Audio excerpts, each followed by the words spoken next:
আগামী 10 দিন হরমুজ প্রণালী সম্পূর্ণ খোলা থাকবে।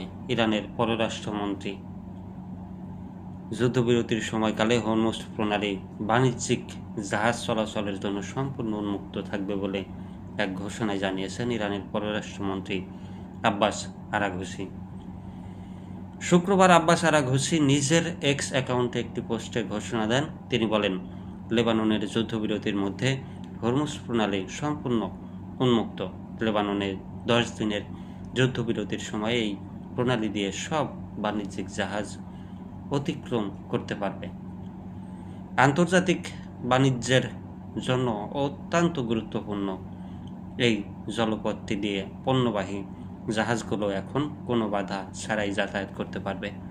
আরাঘচি জানান, লেবাননের যুদ্ধবিরতি অনুযায়ী ইরানের বন্দর ও সামুদ্রিক সংস্থা নির্ধারিত সমন্বিত রুট ধরে হরমুজ প্রণালী দিয়ে সব ধরনের বাণিজ্যিক জাহাজের চলাচল করতে পারবে।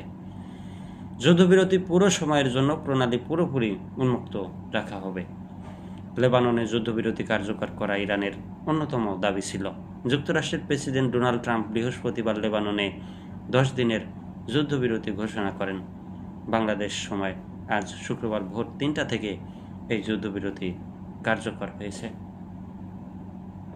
এর আগে 8 এপ্রিল ইরানের সঙ্গে যুক্তরাষ্ট্র ও ইসরায়েলের যুদ্ধবিরতি কার্যকর হয়। লেবাননও ওই যুদ্ধবিরতির আওতায় ছিল বলে বারবার বলে আসছিল ইরান। মধ্যস্থতাকারী দেশ পাকিস্তানও সেটাই বলছিল, কিন্তু যুক্তরাষ্ট্র ও ইসরায়েল তা অস্বীকার করছিল। ইসরায়েল লেবাননে হামলা চালিয়ে যাচ্ছিল। ইরান দ্বিতীয় দফায় যুক্তরাষ্ট্রের সঙ্গে আলোচনায় বসার সিদ্ধান্ত হলে গতকাল লেবাননে যুদ্ধবিরতির ঘোষণা আসে। এরপর আজ ইরান বলল, লেবাননে যুদ্ধবিরতির 10 দিন হরমুজ প্রণালী উন্মুক্ত থাকবে।